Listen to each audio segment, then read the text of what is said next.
जय श्री राम। रावण की मृत्यु के बाद अयोध्यापति श्री रामचंद्र जी ने राजकाज संभाल लिया था और प्रजा राम राज्य से खुश थी। एक दिन भगवान महादेव की इच्छा श्री राम से मिलने की हुई।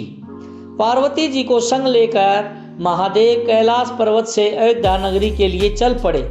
भगवान शिव और मां पार्वती को अयोध्या आया देखकर श्री सीताराम जी बहुत प्रसन्न हुए। माता जानकी ने उनका उचित आदर सत्कार किया और स्वयं भोजन बनाने के लिए रसोई में चली गई। भगवान शिव ने श्री राम से पूछा, हनुमान जी दिखाई नहीं पड़ रहे हैं, कहाँ हैं? श्री राम जी बोले, वह बगीचे में होंगे।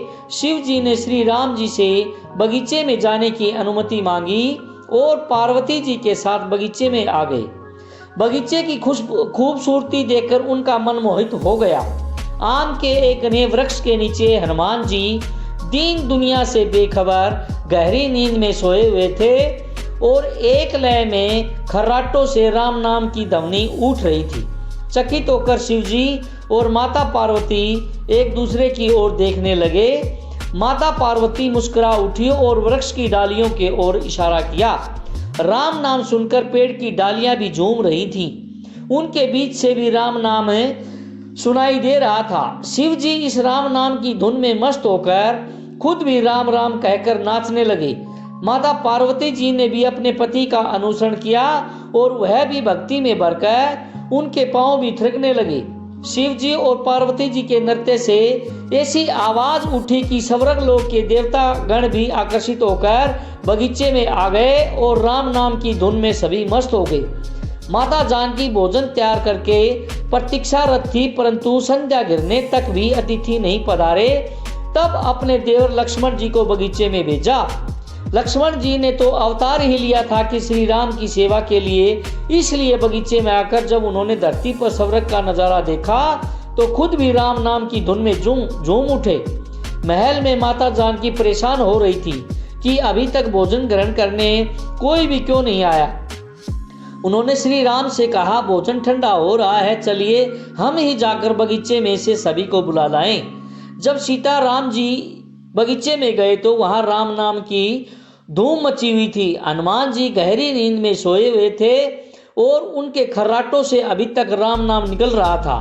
श्री सिया राम भाव विभोर उठे और श्री राम जी ने हनुमान जी को नींद से जगाया और प्रेम से उनकी तरफ देखने लगे। प्रभु को आया देख हनुमान जी तुरंत ही उठ खड़े हुए। नृत्य का माहौल भंग हो गया। शिव जी खुले कंठ से हनुमान जी की राम भक्ति की सराहना करने लगे। हनुमान जी सकुचाए लेकिन मन ही मन खुश हो रहे थे। श्री सिया राम जी ने भोजन करने का आग्रह किया। भगवान शिव से किया। सभी लोग महल में भोजन करने के लिए चल पड़े। माता जानकी भोजन परोसने लगी। हनुमान जी को भी श्री राम जी ने पंक्ति में बैठने का आदेश दिया। हनुमान जी तो बैठ गए, परंतु आदत ऐसी थी कि श्री राम के भोजन के बाद ही सभी भोजन करते थे। आज श्री राम के आदेश से पहले भोजन करना पड़ रहा था। माता जानकी हनुमान जी को भोजन परोसती जा रही थी, पर हनुमान का पेट था कि भर ही नहीं रहा था। कुछ समय तक तो उन्हें भोजन परोसती रही, फिर समझ गई कि इस तरह से तो हनुमान जी का पेट भरने वाला नहीं है। उन्होंने तुलसी के एक पत्ते पर राम नाम लिखा और भोजन के साथ हनुमान जी को परोस दिया और वह भोजन पूर्ण मानकर उठ खड़े हुए। भगवान शिव ने प्रसन्न होकर हनुमान जी को आशीर्वाद दिया कि आप की राम भक्ति युगों युगों तक याद की जाएगी और आप संकट मोचन कहलाएंगे।